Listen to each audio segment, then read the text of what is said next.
જય ખેડૂત પુત્રો, શિયાળુ પાકના વાવેતરમાં ચણા, જીરું, ધાણા કે કોઈ પણ પછી શાકભાજીના પાકો વાવેલા હોય તો અત્યારે એમાં ફ્લાવરિંગ સમય ખૂબ ચાલુ છે અને મેઇન અત્યારે પ્રશ્ન આવતો હોય તો એ જંગલી જાનવરોના કારણે, રોજભૂણના કારણે, નીલગાયના કારણે આપણા પાકને નુકસાન થતું હોય છે, એને ખાઈ જાય છે, એમાં ખૂંદી નાખે છે, એવા બધા પ્રશ્નો આવતા હોય છે.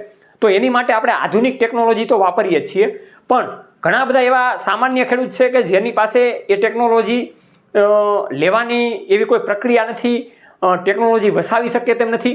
તો ઘરેલું ઉપચાર દ્વારા કેવી રીતના આ જંગલી જાનવરોને ભગાડવા અને પાકનું રક્ષણ કરવું, આની વિશેની આજના આ વિડીયોમાં વાતચીત કરવાની છે. કેમ કે આપણા ઘર વખરીમાં પણ એટલી બધી ઘણી બધી વસ્તુઓ રહેલી હોય છે કે જેના કારણે પાકને પણ બચાવી શકીએ છીએ, જંગલી જાનવરોને પણ રોકી શકીએ છીએ અને આપણા પાકમાં જે નુકસાન થાય છે એને આપણે અટકાવી શકીએ છીએ. તો હું છું તમારી સાથે સાગર રાસડિયા, ખેડૂત પુત્રો. આપ સૌ ખેડૂત મિત્રોનું હાર્દિક સ્વાગત કરું છું. ખેડૂત છે તો જગત છે, હેતુથી અવારનવાર ટેકનોલોજીકલ ડિજિટલ ખેતીવાડીની માહિતી આપણે લાવતા રહીએ છીએ. આ વિડીયાને તમે છેલ્લે સુધી જોજો, જેથી કરીને ઘરની માત્ર એક એવી વસ્તુ કે જેના કારણે આપણે આપણા પાકને નુકસાન થતો અટકાવી શકીએ છીએ. પાકનું રક્ષણ કરવા માટે અને પાકનું સંરક્ષણ કરવા માટે માર્કેટમાંથી ઘણી બધી વસ્તુઓ આપણે વાપરી રહ્યા છીએ. અવનવા આધુનિક સમયને ધ્યાનમાં લઈને આધુનિક ટેકનોલોજીઓ એટલે કે ઝટકા મશીન, સોલાર ઝટકા લાઇટ, પછી ઘણી બધી એવી લાઇટોની સિસ્ટમ પણ આપણે ઉપયોગ કરી રહ્યા છીએ, જેથી કરીને આપણા પાકનું રક્ષણ થાય અને જંગલી જાનવરો ત્યાં આવતા અટકે. પણ ઘણા બધા ખેડૂત મિત્રોને આ વસ્તુ થઈ શકતી નથી. તો ઘરે એક એવી વસ્તુ આપણે રાખીએ છીએ અથવા તો એવી વસ્તુ ઉત્પન્ન કરવામાં આવે છે જેને આપણે કહીએ છીએ રાખ. હાજી, બિલકુલ સાચી વાત. ચૂલાની જે રાખ હોય, પછી અત્યારે શિયાળાનો સમય ચાલે છે તો આપણે તાપણું કરતા હોય એની રાખ વધેલી હોય, તો એનો કેવી રીતના ઉપયોગ કરીએ જેથી કરીને આપણને વધારે ખબર પડે.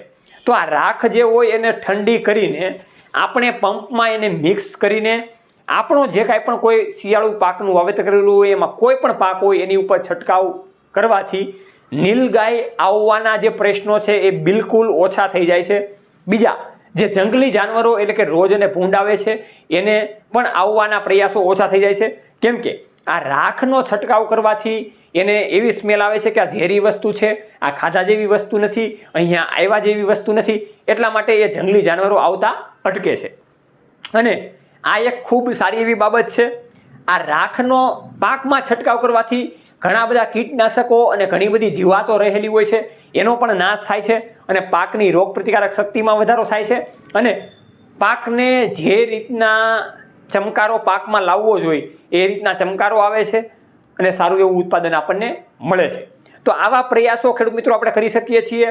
એક પંપમાં જે આપણે ચૂલાની રાખ અથવા તો કોઈ પણ બળતણની રાખ આપણે કરીને જે તાપ કરેલો હોય એમાંથી જે રાખ નીકળે એને ઠંડી કરીને પછી પાણીમાં મિક્સ કરીને આપણે એનો છંટકાવ આપણા પાક ઉપર કરી શકીએ છીએ. આ એક નાનો એવો અહેવાલ સોશિયલ મીડિયાના માધ્યમથી મળેલો હતો અને એમાંથી ઘણા બધા ખેડૂત મિત્રોને સારા એવા રિઝલ્ટ પણ મળેલા છે. તો આપણે પણ આનો ઉપયોગ નાના મોટા અંશે કરી શકીએ છીએ. જોતા રહો આવી રસપ્રદ માહિતી સાથે ખેડૂત પુત્ર ગુજરાતીમાં ખેડૂત મિત્રોની સાથે. જય જવાન જય કિસાન, આ બંને છે આપણા દેશની શાન.